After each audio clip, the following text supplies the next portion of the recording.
When I was asked to do my testimony on obedience for John's sermon, the first thing that popped into my head was, I can't do this, God. And I began to talk to God, and I tried to argue with him and debate whether I could do this or not. And he shot back at me with, yes, you can, and you will. And when I look back on my life, I realize that I haven't always been obedient, and I'm certainly not perfect at it now, but I've come a long way.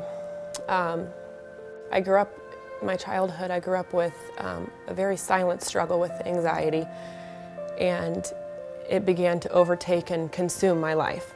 As I entered into high school, I began to turn to things that temporarily made me feel better.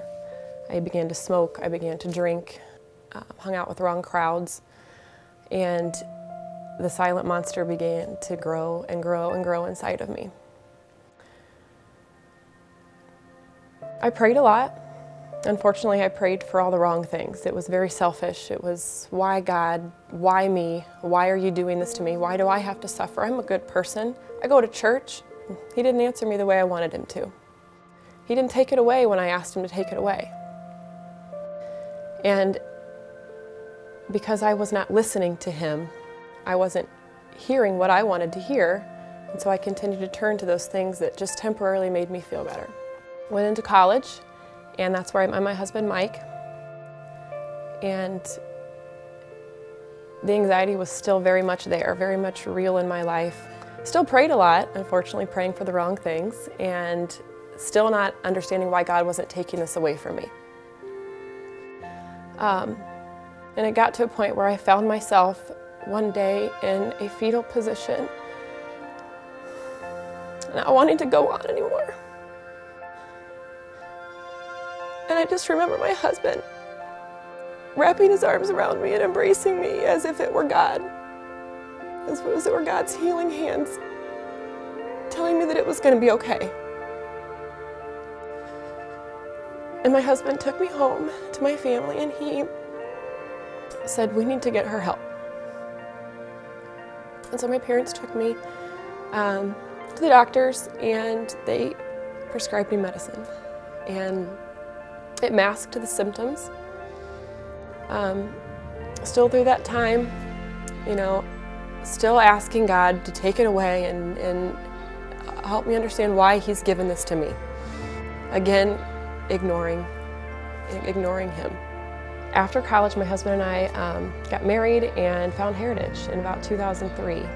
And every year we went, we continued to grow stronger and stronger in our faith. And my obedience began to grow stronger and stronger every year. I just remember every time I would walk in to the church, into that sanctuary, I would feel this very strong presence and calling from God. And it was as if I was beginning to listen. I was beginning to listen to him and really hear what he was asking me. God just wanted a little bit more of me, and for so many years I just wanted to take from him. It was just last year that I really got it. It really sunk in for me.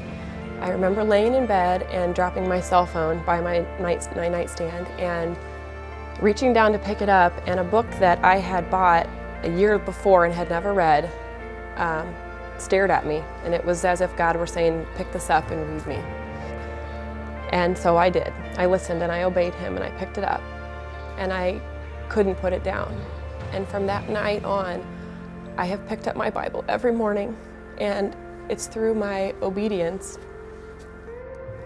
in God every day and picking up my Bible and saturating myself in that word that he is filling me, and he is finally answering, or I'm finally listening to what he's been trying to tell me for the last 28 years of my life. And that is the best dose of medicine that I could have ever had, and I don't ever want to give it up.